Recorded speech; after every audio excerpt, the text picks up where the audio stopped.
So now that we have our bucket system in place, we want to go ahead and debug it to both visualize and confirm that everything is actually working.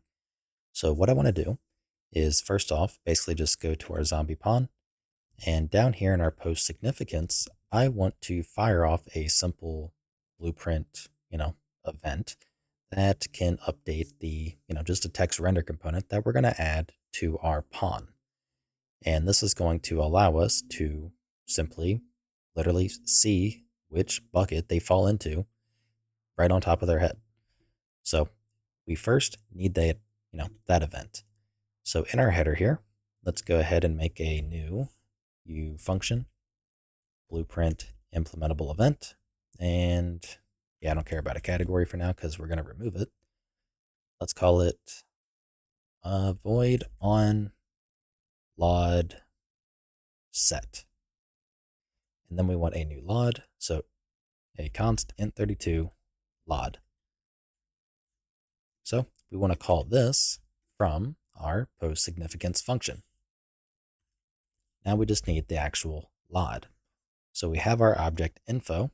So what we can do is cast it to that custom type. So static cast to the f LOD managed object info. And we're casting from object info.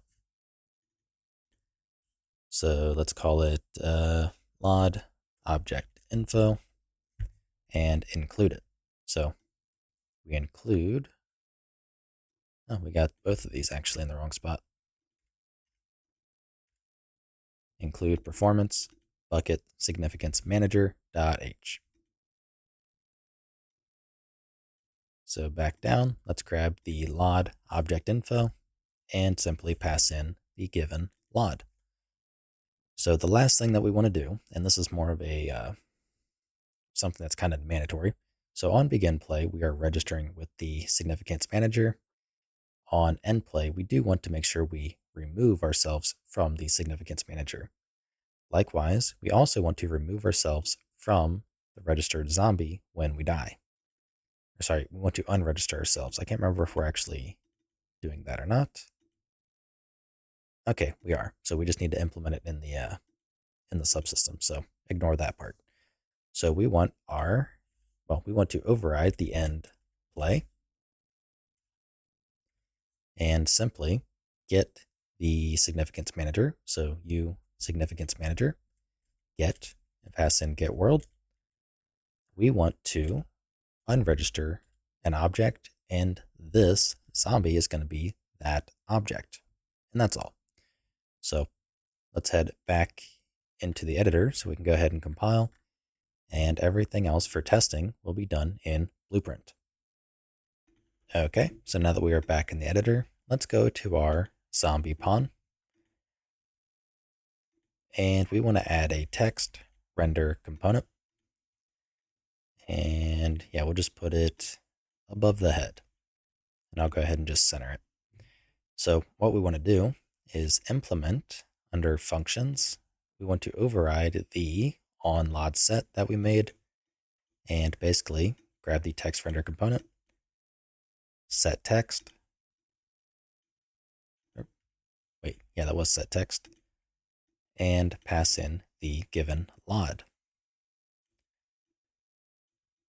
So that will take care of that. And the last thing that I want to do is I want to also rotate this to face the player. So this event should fire basically a lot. So I think nearly every frame. So what we want to do is simply take the text render and we want to set world rotation. And that rotation is going to be a look at rotation from this component to our camera. So let's grab the text render, get world location, and let's also go ahead and get our current pawn. So get player pawn, get actor location, and we want to find look at rotation from our text render to our pawn. Let's go ahead and just clean it up a bit.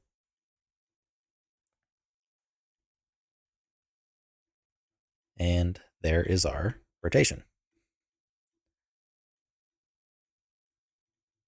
Let's move it down a bit. Okay, so this should handle to where it basically faces our pawn, constantly. So as a test, let's go ahead and press play and just see what happens. So we hit play. There we have 0, 0, 0.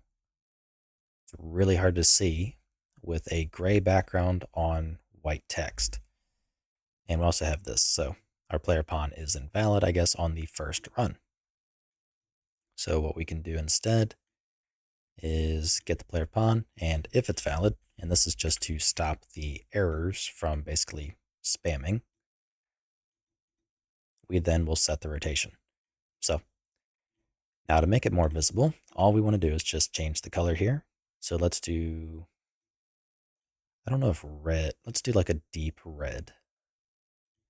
So pretty dark. And I think that is quite a bit better until we get to this very last one. But I think that is, yeah, that's better than it was. So, okay, so we have 0, 0, 0, 0, 1, 1, 1, and I cannot read that one. I think that is also a 1. But if you watch, as I move left, you can see now this guy here is 0, or sorry, 1. Now it's 0, and this guy is now 1. As I go farther away, you can see they kind of change a bit. So let's really visualize this. So let's go to our bucket settings, and we're going to set, so the most detailed ones, we're going to have a total of 2 of them. Then we want, say, 2 at less detail. Then we want 3 at the higher detail. And then we'll have 1 at the max detail. Or sorry, the max, I got that backwards. 2 at the finest detail, 2 at the slightly worse detail, 3 at the slightly worse detail than that, and the rest are going to be at the worst/lowest detail. So we have 2 at 0, which is correct, so the best detail, 2 at 1, which is the slightly worse detail, and 3 at even worse than that.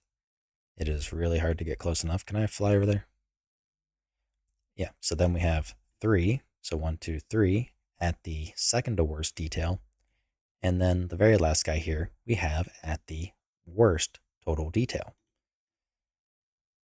So that is working as we want, and even if I duplicate, you can see they automatically update and register.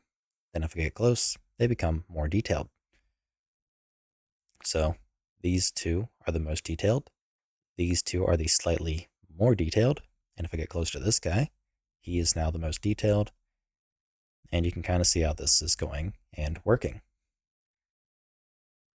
So that is basically how this system works. So we have confirmed that our bucket system is working. Everything is good to go. And really the only thing left is to actually make use of it. So we need to figure out a way to basically just apply these changes when, well, they change buckets. So unfortunately, let me actually just do a print string so I can show you what I mean. If we do a print on lot set, and let me just go ahead and delete all but 1, we can see that we get spammed. So pretty much every single frame. And that is because where are we at?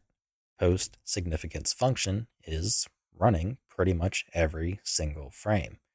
So what we want to have instead is a simple function, so to speak, that we can call only when the LOD actually changes. So we don't want to update every frame. We only want to update when the LOD itself changes.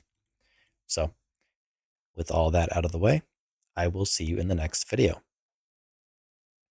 If you like what I'm doing and you want to help support me, you can find a link to my Patreon in the description below, where you can also get early access to this entire series.